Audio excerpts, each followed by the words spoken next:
Hola, and welcome to Superhero Speak. I'm your host, Dave.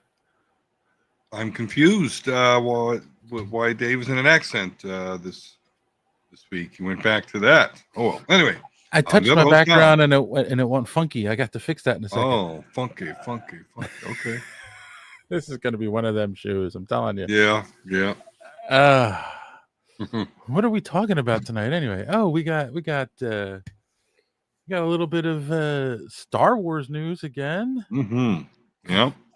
We got some Marvel Secret Wars news, possibly, and a little bit Yeah, that's some DC weird news. stuff.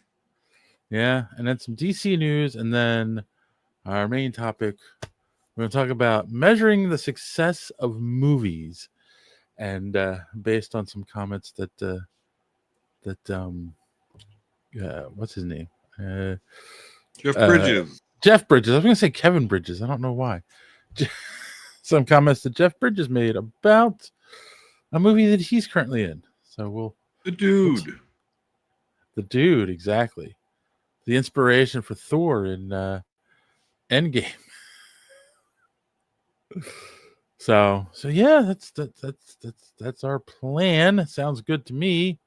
How are you, sir? What's new in your world since Sunday evening? Oh, not much. Just the work week. Which just kind of sucks. Yeah, I mean, I really can't say much has gone on since last we met on Sunday, other than you can tell it's kind of like a slow season, as all these, stories are just nitpicking and anonymous source speculating and, salacious, topics. So, Yeah. Really not. That's it. Not watching much. Yeah. That's the problem going into the holidays. Not much comes out. People are on vacation. Things are slowing down. And yeah, it's people aren't watching us. Well, you got the NFL. It gets night. Nighttime comes at about 2:30 in the afternoon. True. Gray skies, rain. We're both from. I mean, you're more Eastern than me. I'm more Midwestern, but either way, we're in the same time zone, same climate most of the time. So it's just kind of blah, cold and dark. cold, right? Yeah. Like, damn it, I have to get the coat out. Okay, hoodie's not cutting it. I'm taking the kids to school. Heated seats are going on. Yep. What about you, Dave? How you been doing? How's life since Sunday? Same old. Yeah, I mean, for me as well. Yeah, it's a time of year. Work. It's winding up to. We have these end of the year things that we have to do every year. So that's like winding up right now, and then things are nuts with that,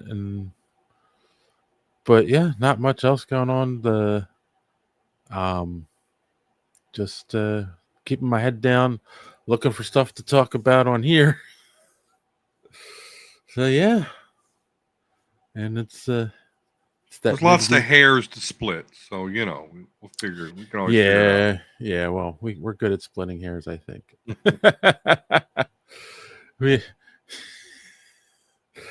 we have a lot of things that we can complain about. Absolutely. So yeah, I guess I could have watched some Twisted Metal, but I didn't. I could have watched it Monday night. Last night went out with the girlfriend, so wasn't home. But could have watched it on Monday. Yeah, I'm gonna have to watch some. I'm going to have to finish watching it so we can talk about it on here. At least before Wonder Man comes out. So that's soon, right? Isn't that next month? I'm not sure because I honestly keep forgetting about it. I'm not that excited about it. No, I'm sorry when I talk. But anyway, I'm not that excited about Wonder Man, so I totally don't know. But I will be open-minded about it. Oh wait, no. Throw me for maybe it's next year. It's January. Oh, so never mind. January 26th or yeah, January 27th of 2026. I thought for some reason I kept thinking it was the end of this year, but I guess not. Same difference.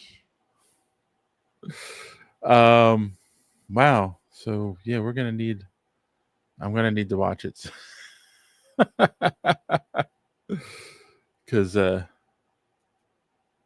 I got nothing. If you're a Wonder Man fan out there, though, let us know. I'd love to. Yeah, I'm kind of curious. Wonder Man fan. I'm curious. You know, are there Wonder Man fans? Because it's a character that kind of came and went pretty quickly in Marvel's past. Yeah. You know, I mean, technically they killed him off at one point, put his consciousness in Vision. Yeah. Yeah. That's what I know him from. Like, you know, same reason I knew Miss Marvel, because Rorig absorbed her and her powers. Oh, okay. Yeah, he was like, it was one of those things, because like they went through, you know, multiple iterations in the Avengers, and they tried to come up with new characters all the time, and that was in the 70s. They brought in Scarlet Witch, Vision, and I think Hawkeye in that iteration of the Avengers, you know. And Quicksilver. That's right. Quicksilver and Scarlet Witch were introduced together in the Avengers. So it was like, you know, they were obviously, we know which characters stuck. And Wonder Man was just like, oh, okay. So there's got to be fans though, because why would they be making the show unless they just like had this idea, and we're like, well, we can make it work, and we'll put it on TV where no one cares. I think that the internet, social media is exceedingly good at amplifying, you know, a message from a small niche group, you know, a la Moon Knight. You know, when the internet convinced us that we wanted Moon Knight, which that show's not horrible. I liked it, but even saying I liked it, I don't care about. I'm never going to watch it again, nor do I care, you know, if we get another Moon Knight thing. You know what? You're so right about that for many reasons, which we won't go into all of them, but also for the reason that I think it'll tie back to what we're going to talk about later, because I feel like there was a perceived desire to make a third movie in this franchise. Yeah. And yeah, we'll get to that. All right. Well, that's what we're going to be talking about. That's how we're doing. So let's take a minute and have our good friend Darth Don tell you where you can find more superhero speak. Darth Don here. You must subscribe to Superhero Speak if you haven't already. And if you have already, make another account and subscribe again. You also will like this video. And while you're on the HoloNet, go to superheroespeak.com. Find the links to our merch and purchase one of our shirts. Don't skimp on the shipping, or else I will trap you in a box with an agitated gundog named Brie Larson. I would just force lightning you, but we don't have that in the effects budget. Now, back to the show.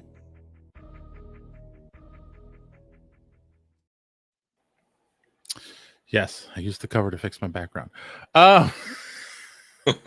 I thought he did it with the Force. Oh, I should. Yeah. Ooh. Yep.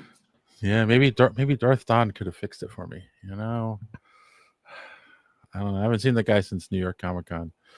Yeah, I know. I was thinking like our Sunday show. I know it's like technically after Halloween, but I don't know. Maybe we could do a Halloween thing and Dark Don can make an appearance instead of me on the podcast. Well, if you're going to do that, then I'm going to have to get dressed up, and then okay, craziness will ensue. I mean, we do have a bunch of subscribers that can expect us to do something. So something stupid. Right? No, absolutely, some sort of monkey action, and I think that's it. So you might want to break out your Star Trek or whatever your Ren Fair gear. Something. I'll think of something. I'll have to try to make a stop at a Spirit Halloween and get a couple of things. All right. Well, let's get some news out of the way here. You brought this to my attention, I think, yesterday, and we probably should talk about it. Our favorite show in all of Star Wars, The Acolyte. Yeah. The showrunner, Leslie Headland, who, was very outspoken while the show was on and about the cancellation. Basically, in an interview with the is it SFF Gazette? I don't know what that is. I guess San Francisco something Gazette. Oh no, Sci-Fi. That's what it is. There you go. Gazette. Basically was saying that there were plans to tie the stranger, the Sith, Quimir, aka right, Smilo Ren, to Kylo Ren from the New Order, which what an apt nickname, Smilo Ren, right? Linked to Kylo Ren. I mean, it's fascinating for a few things, for a few reasons. Number one, I don't know how true it is. It just feels like something that's being thrown out there. But also because you're dealing with the time before the Phantom Menace. So I'm not sure how it would have tied in and made sense, other than she says, and this is, people said this, and I think it's where Smilo Ren came from. Some of the design of the character was inspired by Kylo Ren's character. So, okay. So you obviously, I'm going to let you go because I'm sure you have a lot to say about this. So, what are your thoughts on her saying these things and in an interview, a year or so later, and after the show was canceled? I mean, short and sweet. I wish you would just shut up. Just be quiet. Why? Because I liked The Acolyte. I did. I liked it. Quimir, or aka Smilo Ren, was an outstanding character. It was very interesting. So the fact that they were going to make him the founder of the Knights of Ren, which is like a Sith adjacent group that obviously survived, Sidious's reign, through the prequels. That's interesting. Now sure there's got to be some story to tell because he was Plagueis's apprentice, or at least Plagueis's acolyte, because I think Plagueis is an apprentice himself at this point. Either way, they have to kind of explain that away to where it becomes Plagueis with his apprentice Palpatine, Sheev Palpatine. So yeah, they got to get there, but they could. It's easily done. So I think this is a really interesting idea. So I say, why do you say shut the fuck up then, Don? Because now it'll never happen. True. Like, you're totally taking away, you're spoiling basically. What if that's what they want to do? Because that does make sense. She doesn't just own that. So yeah, now something that really sounds cool. And again, and I'm a supporter of the show and hers in general. I mean, yeah, she's a little antagonistic, which, I don't think helps the situation, but otherwise, whatever. She didn't break canon as was accused. That is false. So yeah, shut up. Don't spoil it. Pitch the idea. Get it to actually come to fruition. And have you just given up and said, fuck it, I don't care anymore. So I'm going to spill these fucking beans and ruin this. I don't get it. Shut up. Well, there you go. I do find the timing interesting, right? Like the article did come out yesterday and it came out on the heels of the news about what we talked about on Sunday. Adam Driver had said that he proposed a movie to Lucasfilm about Ben Solo, Kylo Ren, how he survived, and all these things. And I think there was going to be aspects of the Knights of Ren in the movie, if I remember correctly. So it's like that was big news.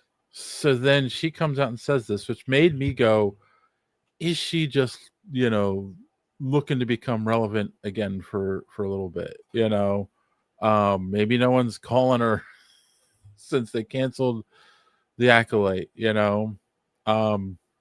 because I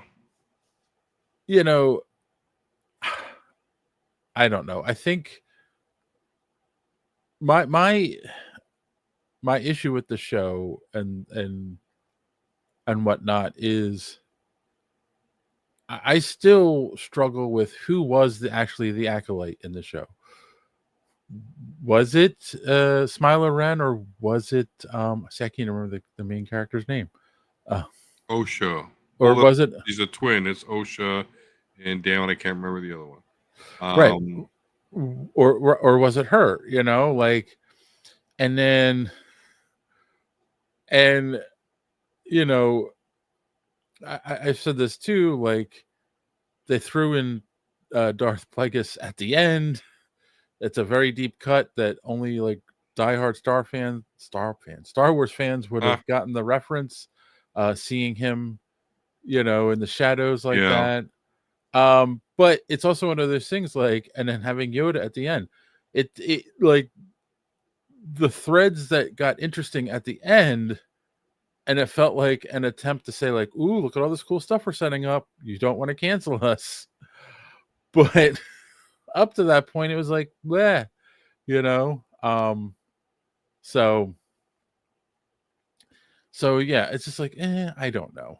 And again, that doesn't, I get what you're saying. Like, well, they're never going to use those ideas now because you're talking about them in an interview, but maybe they were never going to use them anyway. Did they even, did Lucasfilm even know these ideas? Like, did she That'd be really crazy if they didn't, or if they didn't even think of it themselves, because it just makes all the sense in the world. Yeah. People still want to see Plagueis shit. Yeah. Like they really were convinced, and I think erroneously, that we didn't want to see like more of this era. And that is disappointing, because I want to see that shit. I love that about Star Wars. It just pings around and just, focuses on, okay, we got a story, it's over here. We got a story, it's over there. Like, just, give us cool stories. But yeah, they were really convinced. I think they were going to continue some of those threads.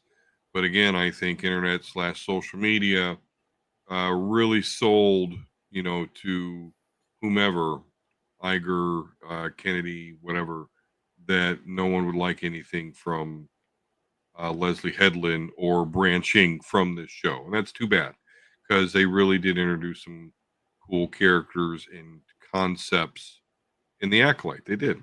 I think so. Yeah. We'll see. Maybe after all of this hubbub on the internet about the Kylo Ren Ben Solo movie, Disney will cave and allow Lucasfilm to continue forward with the movie, and they'll that would be great. And they'll incorporate those ideas into that movie. They'll show the origin of the Knights of Ren. So maybe that'd be great. It's awesome.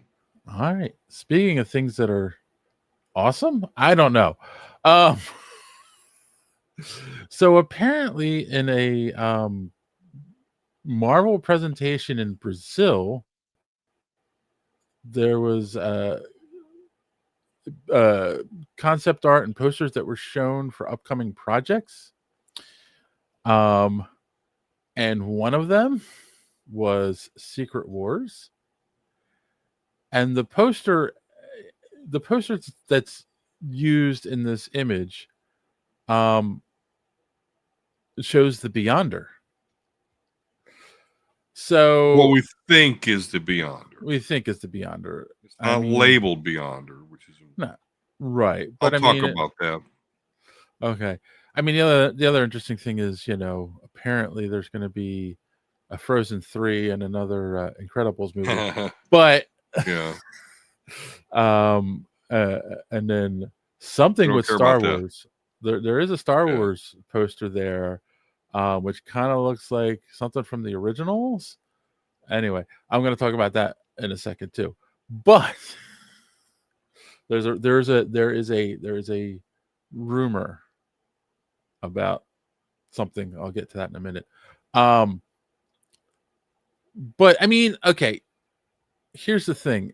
It kind of makes sense because the Beyonder is okay. Well, he's one of those weird characters again. He's this ultra powerful being in the Marvel universe that only shows up once in a while to like wreak havoc, and is responsible for the first Secret Wars crossover event, which was the first big crossover event for Marvel. But I also have a book from an Amazing Spider-Man book from the 80s where the Beyonder showed up and Spider-Man fought him. So how powerful is he? I don't know. It's kind of silly.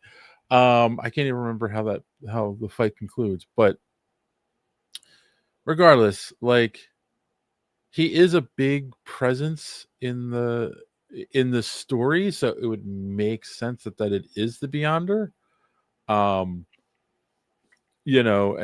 he would be a one-shot character for this movie. Like he's not the main antagonist, he's just the one who brings everyone together somehow for some reason. But you apparently have your own theory on who it is in that poster. Yeah, I think it's Franklin Richards. I could see how people could mistake it for the Beyonder and not think it's Franklin Richards, since they've shown Franklin Richards to be a blonde, and the person in that image seems to be a brunette. But I think that because in Secret Wars, we've talked about Battle World. Things are really kind of setting up for this to be more like the Secret Wars that Hickman did, the most recent Secret Wars. Mm-hmm. In which case, the Beyonder really was not involved, or actually at that point it was the Beyonders really was not involved with that story. They were involved with the story right before that, where Doom got the power of the Beyonders and then was able to create Battle World. So, I think that the Beyonder is just too obscure of a character and goofy power level for them to introduce here. And again, the storyline that they are borrowing from didn't really involve him that much. And there's Franklin Richards, which already makes sense as far as like giving Doom the power to make Battle World. So that's my take. I don't actually think it's a Beyonder. I think it's Franklin Richards, but it could be fake, or just because it wasn't Marvel made. Marvel didn't make that. But this is another question I have. that if Marvel didn't make it, if it's a fan-made thing, then why is it being used in this manner where Joe Blow walks by and, oh, okay, Frozen 3, all right, Incredibles 3. Oh, look at that, Secret Wars. Like, they're not going to know that that's fan-made, so they're going to look at that, and if they think it's the Beyonder, they're going to be like, well, fuck, Beyonder's going to be in the movie. Well, I mean, and you're right, too, because the other thing that's pointed out is that it's the Miles Morales version of Spider-Man on the poster as well, and they haven't introduced him in live action. All right, I will give you that, because then there's a very good chance that they wanted to talk about the movies coming out in 2027. They didn't have a poster yet. They did a search on the internet before this presentation for Secret Wars, found that picture and went, yeah, this looks good. Let's call up Kinko's and have them get this on a on a banner or whatever. Kinko's even around anymore? It'd be Staples, wouldn't it? Anyway. Yeah, one of those. So, I mean, and that kind of stuff does go on all the time in the entertainment industry, believe it or not. So, yeah, it's possible. I don't know. I like the idea of it possibly, being the Beyonder, because I thought that would be like a cool little nod. But you're right. We don't know. It's a fan-made poster. We'll see as it gets closer. We got to get past Doomsday first before we can. So going back to that presentation and this graphic, 2027. And there's a picture, a Star Wars picture. What is 2027? I'm on, Don.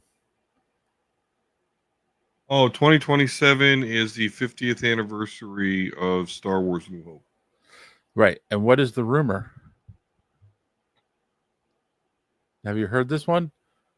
Maybe not. I mean, there's so many. For the 50th anniversary, they will re-release the original unmolested original trilogy.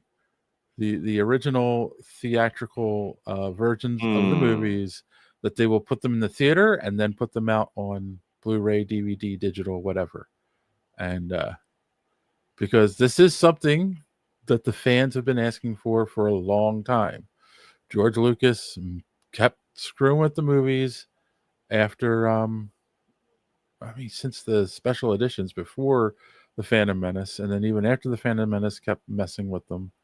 Oh yeah, because then when the sequel, when the prequel trilogy was done, then he went back and put Anakin in as a Force ghost at the end of Return of the Jedi, and then at some point after that, they added additional Vader lines during Return of the Jedi, which are actually pretty ass, because it's just no.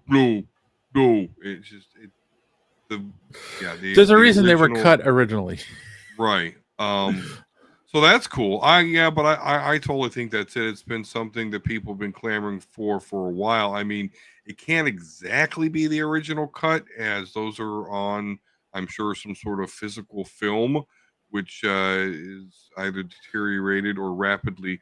So I'm sure they put it on digital, though, at some point once he started fucking around. I was about to say, they made digital copies of it once he started messing with them. So, yeah. Because I someone tried to claim that the originals don't exist anymore. And I'm like, come on. Yes, they do. No, they're in a vault. Yeah. They're digital copies of the originals somewhere. Probably in Washington, D.C. somewhere in some sort of vault. They're deep in the basement of the Skywalker Ranch somewhere, Somewhere that after the apocalypse, how they have those like seed storage places so that we can restart vegetation. There's a Gundar named Brie Larson who's guarding the originals right now. That and the only copy of probably the holiday special that exists. Yeah. The only official copy. So yeah, I think I feel like, I could be wrong, but I feel that the rumors are true. Yeah, I mean, looking at the poster though, that's totally it. Like something's happening with the originals, and that's really the only thing. That's the only thing there is left to do with the dead horse that is the original Star Wars trilogy. It's Is not a okay. dead We'll get horse. the Stop first that. cut. Well, it's a live and breathing and wonderful horse. Which I'm actually with you on that. Okay. But at some point, you just got to be like, nope, that's it. Okay, that's the movie that I made 50 years ago. Yep. So, all right. Let's go across the street now over to DC and all the wonderful things happening over there. So obviously party over at DC with flapping dongs and James Gunn on every talk show. Every talk show. The rumor has been that the villain in Man of Steel, Man of Tomorrow, which will be the Superman sequel, is going to be Brainiac. And apparently there has been a casting call that was put out, or a description for what they're looking for Man of Tomorrow, for this role. And the actor will have to have a strong build and stature, and will have to wear prosthetics.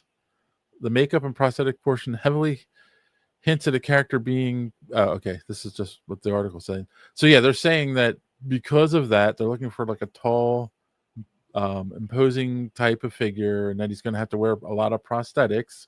You know, all the little nodule things on his head. That this is, and you know, they'll color his skin somehow. But this is Brainiac. Two things I find interesting about that. Like, I kind of feel like it's a no-brainer. People have been wanting an actual Brainiac movie for years. And who's a threat that Superman and Lex would have to team up together against? You know, it would have to be an alien threat for Lex to want to be able to team up with Superman. But the only thing I find interesting about it is, and I do think this is James Gunn likes practical effects, but I find it interesting that it isn't just, you know, they're not just going to put dots on his face and use CGI to make him look like Brainiac. So I don't know. What do you think? You believe it's going to be Brainiac, or what's your opinion on who the villain might be? I really don't know. I mean, Brainiac makes sense, and it does go well with this reporting that they're looking for someone of that build, or that actually the build part, it really doesn't mean much to me. But okay, there's going to be prosthetics worn that does scream Brainiac, but that could also mean like, I don't know, Metallo. I mean, a lot of could be a lot of it could be Doomsday done it practically. could be Doomsday. Yep. But that part worries me, I guess. I mean, I know and see the value of practical effects. But I guess it could look goofy. It could look CW-ish, I guess. So they just got to be careful with that. Yeah, I mean, I guess it depends on the villain. I do think if you're doing a great example, the Penguin, you know, especially Colin Farrell's version of the Penguin, like prosthetics make sense. You know, and he even talked about that, where it's like when you get all that makeup on and whatever, it like puts you in the mindset of the character and allows you to be the character more. Whereas if you just have dots on your face, it's harder to get into that mindset of who the character is. But I think for like the example I just used, Doomsday, you probably don't want to do practical effects for Doomsday in 2025 or 2026, because it's it will look goofy. It's just going to be a big guy in a big rubber suit, and it's going to be like, ugh, that looks terrible. Like cosplay. Yeah. But Brainiac, I don't know, because I do feel like you're going to probably want to be able to see the expression on the actor's face and be able to, like, that you can't always capture it as well once you put a digital mask over them. So, and it's just green makeup with plugs on your head, basically. Those purplish, like, things on your head. Like, so it's not, you can make that look good makeup wise. Like it, so yeah, I think I honestly, I do think it's, the more I'm talking myself into it, the more I think about it, Brainiac makes the most sense in that sense, so yeah, because I can't see anyone else who it would be, given all those pieces of information. So yeah, all right, we shall see.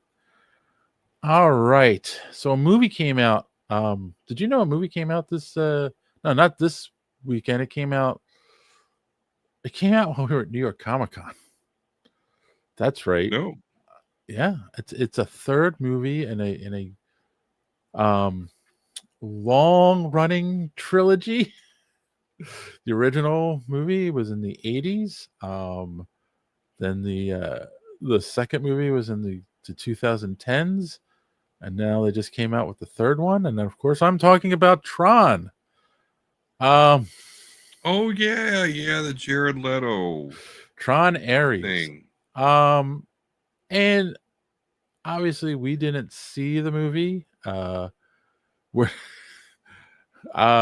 mean, did I see the original movie and like it? I saw the original movie. Like it? I like it for what it is in the world of nerdom.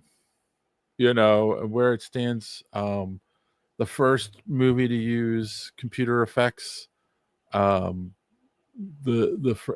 it's funny, like, people don't know this, but it did not win. It didn't even get nominated for best special effects because they said that using a computer was cheating. It wasn't actually a special effects. Like, if you weren't actually practically making something, you were cheating, and like, you really count this as special effects. Isn't that funny how things have changed? Yeah. But it's also an interesting franchise, right? Because the first movie was a box office failure, right? Like, it was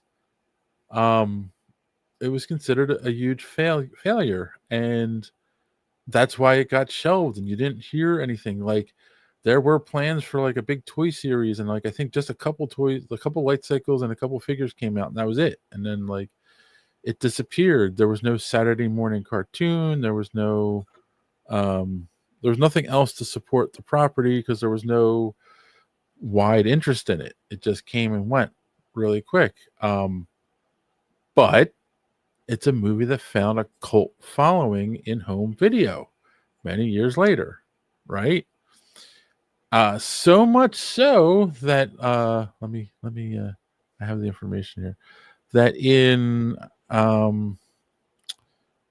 2010 Disney finally said, all right, let's make a sequel to this movie.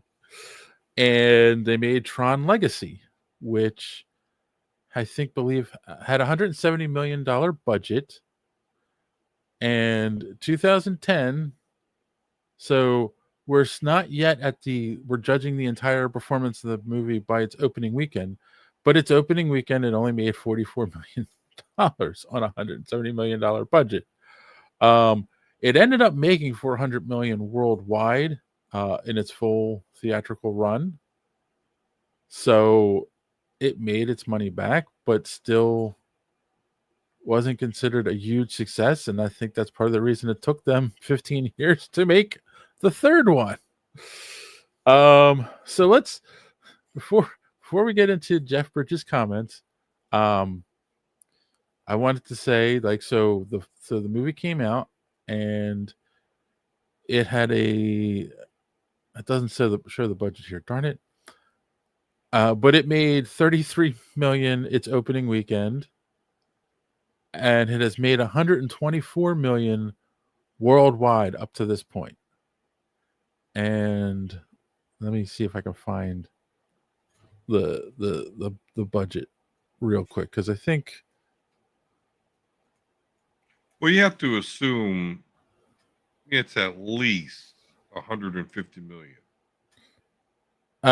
It's okay. So it's one of those where they don't have the exact. It's estimated between 180 and 220 million dollars. Okay. Yeah. So it hasn't even made the low end of the estimated budget. The other thing I wanted to point out is that over on Rotten Tomatoes, it's got a 53 tomato meter rating of from 241 reviews, and at a 5,000 plus ratings from people who've actually seen the movie, it has an 86%. So it's another one of those movies where, like, the audience is like, oh, okay, it was all right, but the critics didn't like it.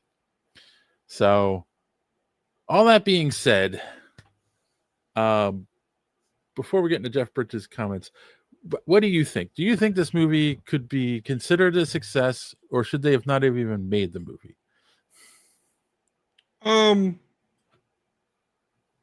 I think that Jared Leto has a deal with Satan where he can be an actor in big budget movies, but the trick that Satan played on him was that they're all going to be failures. He's cursed. He is so cursed. I mean, he's been in some successful independent movies and lower, dramas and lower budget dramas and stuff. But the big franchise movies he's been in, yeah, they haven't worked out so great. Yeah, it's because Mephisto tricked him and said, yep, you're going to be an actor in big budget movies. But yeah, he withheld the fact that they're all going to be considered failures. They keep hiring the man, though, right? Right, because that's the pact. That's the pact he has with the Lord of the Underworld. So yeah, no, I don't think it's going to be considered a success whatsoever. Yeah, I don't know what to tell you, because when it comes to the first Tron movie, like, is that a movie I watched a lot? It is. It just so happened to be like a Disney movie. My grandmother was really into the Disney early 80s stuff, the Disney Channel. She taped it and had it on VHS. And that was better than watching Days of Our Lives or some other soap opera. So yeah, I mean, so I watched it a lot. But outside of that, it's like that other one came along in the 2010s. And, your question is why is there so many years in between? Well, because that 2010, that came out 2 years after Iron Man, where like superhero and video game shit was like gaining steam. So they shot their shot with that. Yeah.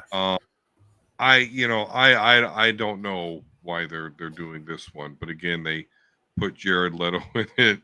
So, to me, it's just destined to stink. Right. But I could be wrong. The history could prove me wrong.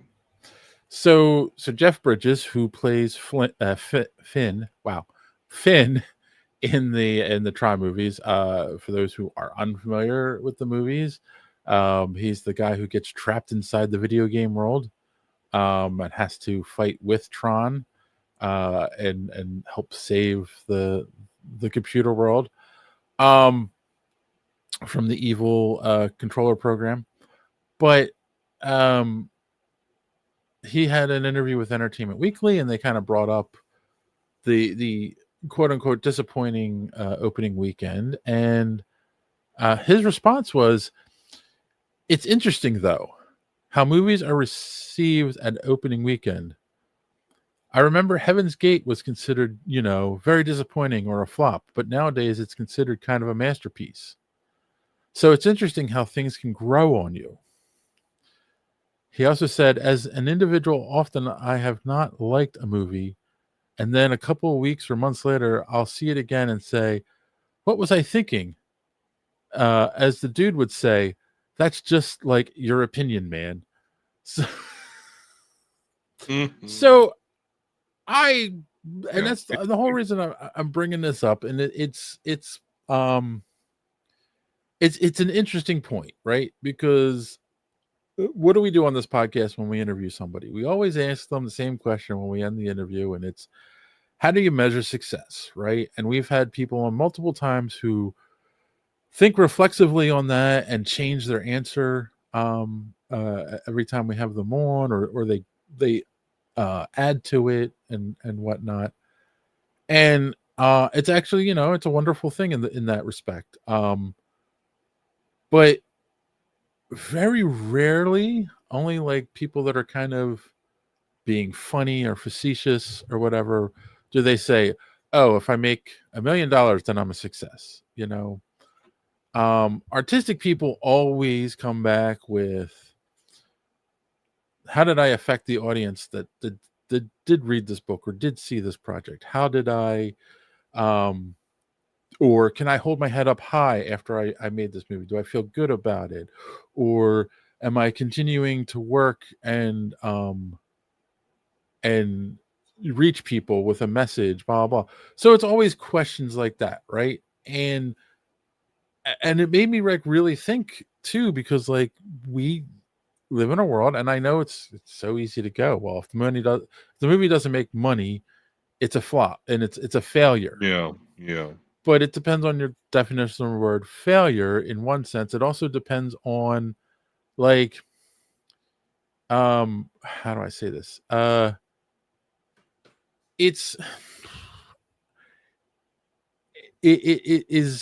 movie was made, so right there, it's not a failure. But because of, unfortunately, I feel that there's a few major factors that have changed how things work. Because I want to say this, when we were kids, back in the dark ages of the 80s, movies would be in the theater for a year and making money. I think one of the greatest examples is Ghostbusters. The first Ghostbusters movie actually did not do well the opening weekend, but was in theaters for a year and ended up making a ton of money because word of mouth got around. People are like, oh, this is a really good movie. So people went and saw it. Yeah. But we now live in a world where they are trying to make as much money as quickly as possible on the movie. They don't want it to hang around in the theater for a year because they want to get it on home video. Well, back in the dark days, they want to get it on streaming. They want to get it on Blu-ray and DVD and all that stuff as quickly as possible because there's money to be made in the back end. And I do think there's guaranteed money with some of the streaming services, though I think they screwed themselves with that because now a lot of these companies have their own streaming service that it ends up on. And they're consolidating, so we'll be back to cable soon enough. And the other interesting aspect is, I hate to say it, superhero movies. Let's go back to the first two really big ones back in the early 2000s, X-Men and the first Spider-Man movie. And they made a ton of money right away. I mean, Spider-Man, the first Spider-Man, what was it, $300 million? And it was just like, it was unheard of. And that was in it wasn't all an opening weekend, though. It was over a couple months, but still, it made a ridiculous amount of money. And then, the others, the superhero genre blew up, and they were all making their money in the first couple of weeks because people were running out to see the latest Marvel movie. And then the sequel trilogy came out, and as much as people rag on them, they all made like over $1 billion. They were highly successful, and they made a lot of money in the opening weekends. So movie companies started saying, well, then that's what we care about. We want to get as much money from the theater as we can as quickly as possible, and then get our guaranteed money in streaming. And then, of course, the other aspect of it is the pandemic hit, which I feel like the move to streaming happened much faster because of the pandemic. Whereas if we didn't have the pandemic, it would have been a slower rollout for the streaming services. But because people were trapped at home for 2 years, this is a viable market for us. So let's get things out as quickly as we can. So I've said a lot.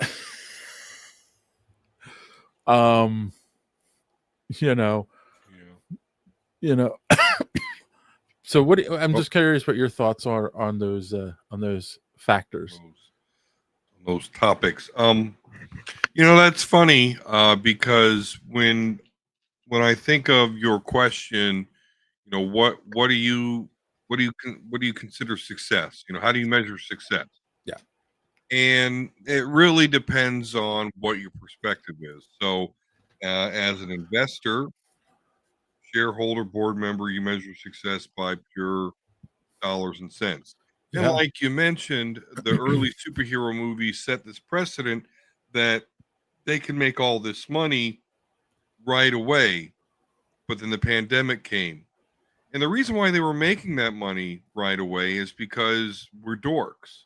And back then, when we didn't have all these options, when a Star Wars movie came out or a superhero movie came out, you went and saw it multiple times. Now, fast forward the pandemic and everything you just mentioned. Now we know I'll go get to see it once, twice if it's like really, really good. But then in 45 days, I'm gonna get to watch it, pause it, whatever I want to do. So, I personally do not feel that urge to go see. I saw Phantom Menace like 10 times in the theater. If I knew that all I had to do was wait 45 days and it's on my TV, I would have maybe saw it twice, maybe 3 times. I think the last movie I saw more than once in the theater, I had to think about it, but I think it was The Force Awakens. Okay. Yeah. Mine was Superman. So right, but that's because you had somebody that wanted to go, right? After you saw it for the podcast. Well, sure, because it was that good of a movie that it's like you're like, oh yeah, come on, let's go watch it. Okay, but outside of that, how do you measure success? I mean, really, the answer to this, at least it should be for any content creator, should be how many mentions or references you get on The Simpsons, Family Guy, or South Park. That's how you really measure it. So, okay. Forget all the other jive. But it's funny that Jeff Bridges says that, and he references his dude character from the movie. Holy crap! Drawing a blank. God damn it! The bowling movie. Son of a bitch! I can't remember. The dude. Yeah. What's the name of the movie? I'm gonna have to look. Oh my god! Holy crap! I cannot believe I forgot. So the name of that movie. The Big Lebowski. There we go. It, yeah. That was a flop in the movies. Yeah. And now it's like hailed. And there's a lot of crazy movies that are like that. The Thing, right? Like it's basically considered the best horror movie ever. And it flopped in the theaters. Shawshank Redemption. Come on. That's like a masterpiece, basically. I mean, it's one of those movies like back when I had cable and, TNT, would be on every cable system and they would play they would play the Shawshank Redemption. And I don't care what I was doing that day or that night, but if I came across it channel surfing, it's like, oh, I'm watching Shawshank Redemption for the rest of the night. Now, of course, that has a special place in my heart, having the unique privilege to watch that movie with someone that could then point out the jail cell that they used to be in, as that movie was shot at the Mansfield Reformatory in Mansfield, Ohio. And my father actually did time there, so that was a fun experience when watching that movie. But yeah, I mean, there's a lot of great. Citizen Kane was a that's way before streaming. That's before multiple TV channels. I think that was a flop in the theaters, but it's like masterpiece. Thronkill breaks in. Where's the rebel base? I grow tired of asking. It's on Brie Larson. They're on Brie Larson. Dantooine. Why do they call you Red? Perhaps because I'm Brie Larson. Anywho. So, yeah, I mean, it's funny, right? Because, like, geez. Yeah, especially, like, The Big Lebowski is mentioned so much in pop culture. Right. And yeah, technically it was a flop. Office Space. I mean, come on. Yeah. Office Space. It was a flop. So, which brings up the whole concept of a cult classic, where it flopped in the theater, but then it gets on the home video and finds an audience, who then start referencing it, and it gets put into pop culture and whatnot, and it finds an audience that way. Tron is the most perfect example of the first Tron movie, right?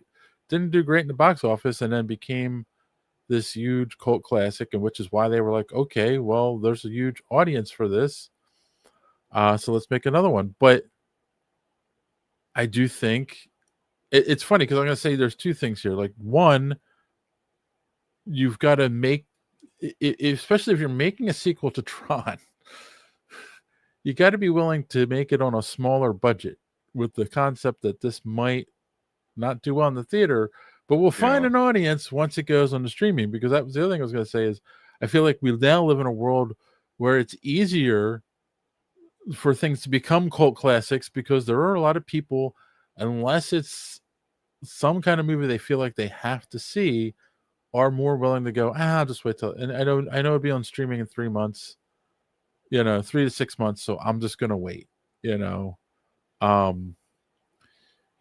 blame the internet, social media, and streaming for that attitude among people, right? Because this is one of those things that I've talked to people about. I think we've talked about on the show, and a couple of podcasts I watch and listen to have talked about this a lot. Is, as a society, we're not as united anymore, and one of the reasons is because there are so many options, right? Like, the last big show you can think of that like 90% of the people watched and then would talk about online the next day is probably Game of Thrones. Right? Because Homeland was before Game of Thrones. So, and the last big show on TV that everyone watched was Big Bang Theory, and that's gone now too. So, like, there isn't something that everyone is watching, or 90% of the people out there are watching, because you've got stuff on Apple TV, you got stuff on Prime, you got stuff on Netflix, you got stuff on cable, you got stuff, like, the audience are so fragmented and split now that there isn't something that everyone's gathering around. Like, God, Dave, by that logic, you are basically an advocate for them to come out with some more Joe Exotic shows. Remember the Tiger King? That's because everyone was stuck inside during the pandemic. There was a weird thing. I know, but as you were saying, I'm like, wait a minute, goddamn Tiger King! Everybody was watching that. I didn't watch it, baskets. But I knew a lot of people that did watch it. Need the Tiger King back to unite our country. Yeah, I mean, and that's the thing too, right? We've talked about this where Endgame felt like it was an end to the MCU, right? Like that is a good final chapter to end things on. So, and they've struggled to find their audience, the same audience, going forward. And I think a big part of it is because people are like, there's nothing about this movie that really excites me, so I'll wait for streaming, you know? Because I kind of thought like, and did they do beyond horrible? No, but like a lot of people thought the Fantastic Four was going to be a big boost for them because, you know, people like the Fantastic Four. They like Pedro Pascal. They thought, oh, this is going to be perfect. No, then, you know, a lot of people were like, it looks okay. I'm going to wait for streaming, you know, and then, so we'll see. I think Doomsday is going to be the ultimate, like, is there something that a large segment of the society will go out to see? You know, I really feel like that would be the next thing. So we'll see. But yeah, like Jeff Bridges has a point. You know, there's a lot of movies that don't make money at the box office that end up being cult classics, end up being considered masterpieces. I mean, you named quite a few good ones that yeah, like and I think that's ultimately why he was saying it, right? Because Jeff Bridges has a long successful career, you know, right? And you're then asking the actor about his latest movie, and you're coming at him and saying, oh, well, your movie failed, well, how do you feel about that?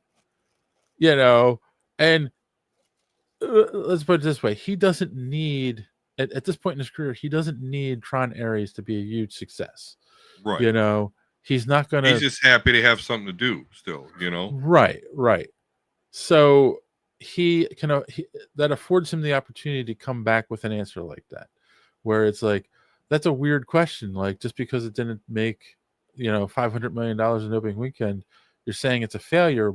But you know, there's a lot of movies that didn't make a bunch of money in their opening weekend that are considered masterpieces, and he's got it's the most excellent point, you know. So, you know, good on him for pushing back like that. Yeah, I mean, because truly, I mean, have you heard anyone say that it is a horrible movie, you know, or give it the Acolyte treatment? Like, no. So, you know, Thrawn says Fantastic Four ads say it's the best comic book movie ever. Well, of course. Or you think the ads are gonna tell you the truth? They want you to go see it. It's not bad. It wasn't bad. It just wasn't like, I mean, it did have, you know, true form Galactus, right? The Fantastic Four in general. So the comic book movie, it was. I thought it was great. Oh, another failure. See, in the contract, we're gonna give them all the big movies, but they're all gonna fail. Oh my god! I want. Made a deal with Sacha Baron Cohen or Mephisto. Oh my god! Yeah, they're gonna keep giving Jared Leto all the big movies, and then when the Pacific Rim movie, when one of them finally fails, I mean, and those are movies that make a lot of money, right? Especially in the foreign markets, because it's kaijus versus giant robots. Thrawn says he's a franchise killer. And it's like, yeah, those movies make a lot of money overseas. So it'll be curious to see how it does. I don't understand it. Fun fact is, gay for giant robots as I am, I actually never watched Pacific Rim. And it's because I got really annoyed to find out that the robots are operated by a team of 2 people. Isn't that weird? That's very weird.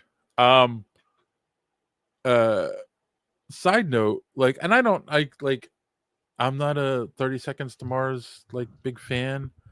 but like it's funny. I'll see stuff from him pop up on social media, clips from concerts and stuff, and they're always these big sold out crowds. So I find it fascinating that he can have this successful music career and sell out to big audiences on tour, but he can't get all those people to go see Tron Ares. I don't know. It's well, that goes to show you that the Venn diagram between dorks that would go see comic book movies and video game movies, and women that probably like slender, long-haired men in rock bands. The Venn diagram probably doesn't cross that much. You're probably right. Thron says we should do a Robot Jocks watch party. Maybe. I don't think I've ever seen Robot Jocks. I haven't. Oh, well, there you go. Maybe we should do that. Maybe that's an idea. Real steel. Maybe that's an idea for a Sunday night when we know no one's watching this. All right. Well, I think we've beaten this topic to death. So that just means there's one last thing to do, and that is to ask the question that we do every episode. What do we learn on the show tonight? Tell me, Don, what did you learn? What did you learn, or recommendations, or both? Yeah, no. What I learned tonight was that Jared Leto clearly has signed a contract with the Lord of the Underworld himself, Mephisto/Satan, and the details are that he will be continued success in his music career. He will continue to be cast in blockbuster movies, but each one of those movies will fail. Learned that today. All right. Recommendations. A recommendation. Fishes. Well, yeah, I do recommend you fish. It's a lovely hobby, one of my favorites. But I do also recommend that you finish Twisted Metal season 2. And yeah, that's it. All right. I learned that yes, Jared Leto is definitely a franchise killer. And that you believe that the Marvel Mephisto is the actual Satan. Maybe you read too many comics. That's all I'm saying. Recommendations. You know what I'm going to do? I haven't done this in a long time. I am going to recommend, if you haven't done so and you've gotten this far on the podcast, smash that like button. Oh yeah. And then you know what? Subscribe, click that bell for notifications so you don't miss us when we go here live on Sunday and Wednesday nights at 8:30 p.m. Eastern. And I'm going to do this. We got this fancy little QR code up in the corner there. If you scan that, if you're watching this on a device like your TV, scan that QR code. It'll take you to our merch shop. Or if you're watching this on a device like your phone or whatever, down in the description below is the link. And go buy yourself a Superhero Speak t-shirt today. The holidays are coming up. They make wonderful gifts for your friends and family and your enemies. Because, tell them they should hate watch us. We'll take it. Some of the comments that we got lately tells me people are hate watching us. All right. No, that's not true. Not at all. Just our shorts. Watch Chainsaw Man. I haven't watched that. That was one a yet. big thing out at Comic-Con. Yeah, I've heard good things. And of course, don't be a jamook. Thank you. Oh, don't be a jamook. Yeah, from our old 3-hour commercial. Yeah. All right. Well, that's it for us this evening, boys and girls. So I'll just end by saying, as always, thanks for watching. Don't let your cape go out the door. See you next time. If you haven't done so yet, subscribe. It really keeps this podcast alive. Smash the like button if you please. It gives us what we need. Maybe leave a comment or two. It's a really nice thing to do. And what are you waiting for? Visit